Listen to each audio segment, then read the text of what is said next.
Good morning everyone. এখন আমি শান্তিনিকেতনে, কালকে আমরা এসেছি শান্তিনিকেতনে।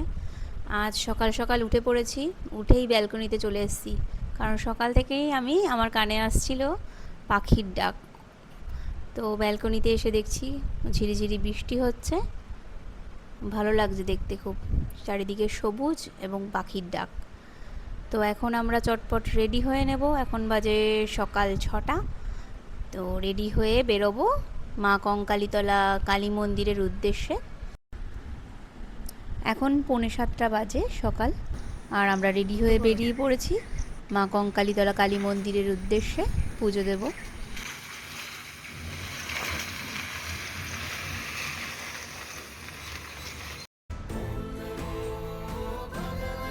সোনাঝুরি হাট থেকে মন্দিরের দূরত্ব দেখাচ্ছে 8 কিলোমিটার এবং আমাদের সময় লাগবে 16 মিনিট। তো আমরা সোনাঝুরি রোড ক্রস করে যাব, অমরকুটি রোড ধরবো এবং অমরকুটি রোড থেকে বোলপুর লাভপুর রোড হয়ে মন্দিরে পৌঁছবো। হালকা বৃষ্টি হচ্ছে, দেখতেই পাচ্ছ রাস্তা একদম ভেজা, এবং বাঁ দিকে আমাদের পড়ছে ঠাকুরবাড়ি গেস্ট হাউস।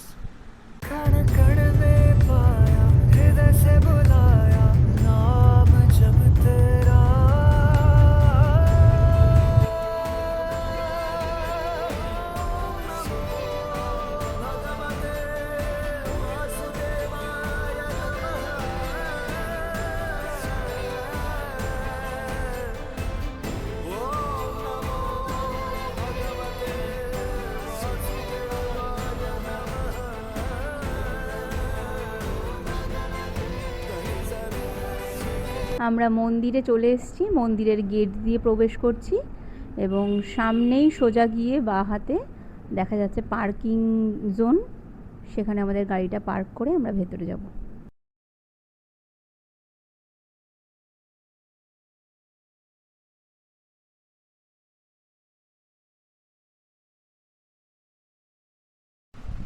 আমি যেখানে দাঁড়িয়ে আছি তার ঠিক পেছনেই যে মন্দিরটি দেখতে পাচ্ছ সেটি হলো বাবা ভৈরবনাথের মন্দির।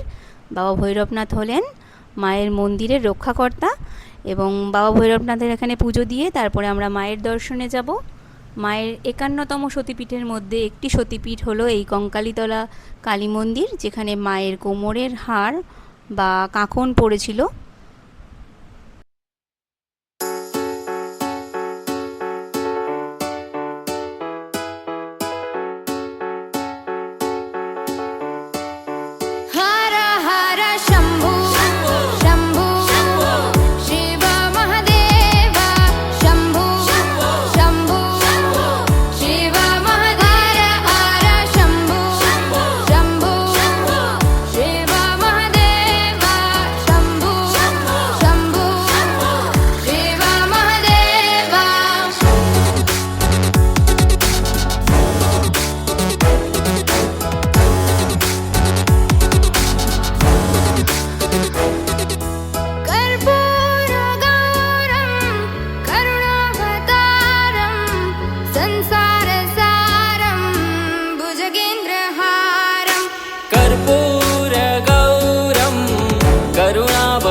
এই দিদির দোকান থেকে আমরা ডালা নিলাম, সব রকম ডালা পাবে তোমরা, 50, 100, 150, যে যেরকম চাও।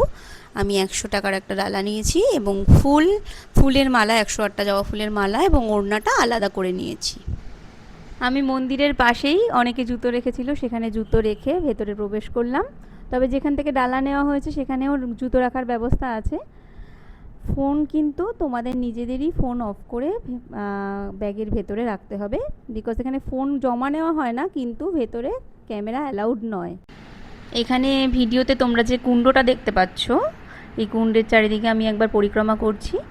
এই কুণ্ডের মধ্যেই মায়ের দেহাংশ পড়েছিল এবং এটি একটি পবিত্র কুণ্ড। তাই যতই বর্ষা না হোক বা যতই গরম পড়ুক, এই কুণ্ডের জল কিন্তু কোনোদিনও শুকোয় না। এখানে মায়ের দেহ প্রস্তরীভূত অবস্থায় রয়েছে। মা সতীর দেহ যে 51টি পীঠে পড়েছিল, সে 51টি পীঠের নাম এবং মায়ের দেহের কোন অংশ কোথায় পড়েছিল সেটি এই মন্দিরের 3 দিকে অঙ্কিত রয়েছে। মন্দির থেকে বেরিয়েই পার্কিং জোনের আগেই অনেকগুলো কচুরির দোকান আছে, যেখানে চা, কচুরি, জিলিপি সবই পাওয়া যায়। সেখান থেকে আমরা কচুরি খেলাম এবং জিলিপি নিয়ে নিয়েছিলাম। মায়ের মন্দিরে পুজো দিয়ে আমরা এখন ফিরছি, কচুরি খেয়ে ফিরছি আমাদের রিসর্টে।